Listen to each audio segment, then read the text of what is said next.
علی بھائی، اگلا سوال ہے، آپ نے ایک سے زیادہ مرتبہ صحیح بخاری کی حدیث نمبر 3748 بیان کی ہے کہ جب سیدنا حسین رضی اللہ عنہ کے سر مبارک پر عبید اللہ بن زیاد نے چھڑی ماری تو حضرت انس بن مالک رضی اللہ عنہ بھی وہاں موجود تھے، اور انہوں نے فرمایا کہ سیدنا حسین رضی اللہ عنہ رسول اللہ صلی اللہ علیہ وسلم کے ہم شکل تھے۔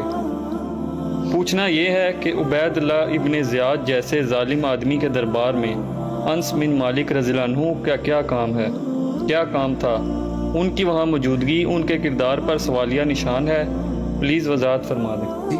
پہلے تو یہ کلیئر کریں کہ یہ لفظ جو ہے نا عموماً ہم بولتے ہیں انس، یہ لفظ ہے انس، الف پہ بھی زبر ہے، نون پہ بھی زبر ہے، اور پھر سین سے جا کر ملے گا۔ انس ابن مالک رضی اللہ تعالیٰ عنہ، یہ نبی صلی اللہ علیہ وآلہ وسلم کے بڑے لاڈلے صحابی تھے۔ جب نبی صلی اللہ علیہ وآلہ وسلم ہجرت کر کے مدینہ شریف آئے تو ان کی جو والدہ تھی نا ام سلیم، اردو میں ہم سلیم بول دیتے ہیں، ام سلیم، انہوں نے ان کو حضور کی خدمت میں پیش کیا کہ میرا بچہ ہے 10 سال کا، تو یہ آپ کی خدمت کیا کرے گا۔ پھر یہ پورا مدنی دور حضور کے ساتھ ہی رہے، بڑے قریبی، یعنی ہر وقت سفر و حضر میں حضور کے ساتھ، آپ کو وضو کروایا کرتے تھے، اور کہتے ہیں کہ بخاری مسلم کے الفاظ ہیں کہ میں نے نبی علیہ السلام سے زیادہ شفیق کسی کو نہیں پایا۔ وہ کہتے ہیں میں کبھی مجھے حضور کسی کام بھیجتے تھے تو میں بچوں میں کھیلنا شروع کر دیتا تھا، ٹھیک ہے، اور کام ہی بھول گیا، ظاہر ہے 10 سال کا بچہ، کھیلنے کودنے کی عمر ہے۔ آپ نے کبھی مجھے نہیں ڈانٹا، آپ آتے تو بس آ کے مجھے بھی پیار سے 19 کہہ کے بلاتے تھے، کہ میں نے تو تمہیں کام بھیجا تھا۔ اور وہ کہتے ہیں مجھے نبی علیہ السلام نے آج تک زندگی میں یہ نہیں کہا کہ تم نے یہ کیوں کیا اور یہ کیوں نہیں کیا، اتنی شفقت فرماتے تھے۔ تو ان کی خوش قسمتی ہے کہ 7 صحابہ جنہوں نے سب سے زیادہ حدیثیں روایت کی ہیں ذخیرہ حدیث میں، ان میں انس بن مالک بھی شامل ہے۔ پہلے نمبر پہ حضرت ابو ہریرہ ہیں رضی اللہ تعالیٰ عنہ، پھر عبداللہ ابن عمر ہیں، انس ابن مالک ہیں، سیدہ عائشہ ہیں، اور عبداللہ ابن عباس ہیں، جابر بن عبداللہ ہیں، ابو سعید خدری ہیں رضی اللہ عنہم اجمعین وعلیہم السلام اجمعین، ان میں یہ شامل ہے۔ اور اللہ تعالیٰ نے ان کو لمبی عمر دی، حضور کی دعا بھی تھی ان کے لیے کہ اللہ تعالیٰ اس کی عمر میں برکت دے۔ 93 ہجری میں یہ فوت ہوئے ہیں، حضور علیہ السلام کے بعد 82 سال تک زندہ رہے، اور آلموسٹ 110 سال کی عمر میں یہ فوت ہوئے ہیں۔ تو آپ ذرا امیجن کر سکتے ہیں، بعض جگہ 110 آتا ہے، بعض جگہ 103 آتا ہے، کیونکہ وہ پھر اس کے سن میں بھی اختلاف ہے۔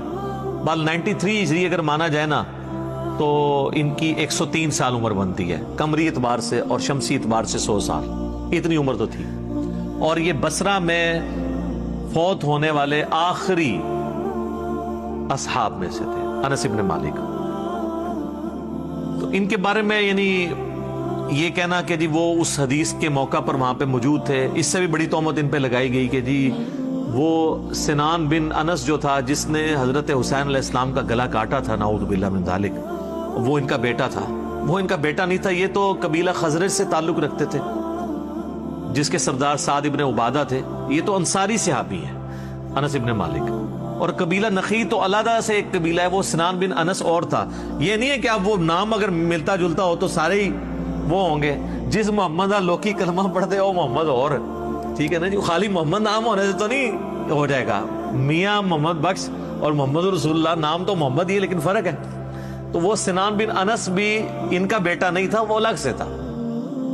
یہ تو بڑے محب اہل بیت تھے، اہل بیت کے چاہنے والے تھے، اور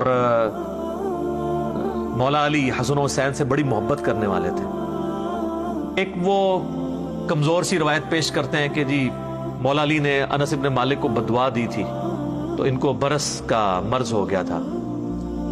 یہ بات تو صحیح ثابت ہے کہ ان کو برس کا مرض ہوا تھا، وہ تو ویسے کرنی کو بھی تھا، تو مرض تو کسی کو بھی ہو سکتا ہے، لیکن یہ بددعا والی بات ٹھیک نہیں ہے۔ مولا علی سے بڑی محبت کرتے تھے، اس ثبوت میں وہ صحیح بخاری کی حدیث کافی ہے۔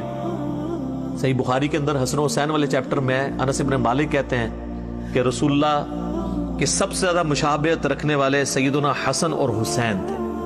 حضور علیہ السلام کے ہم شکل وہ حسن و حسین کو مانا کرتے تھے.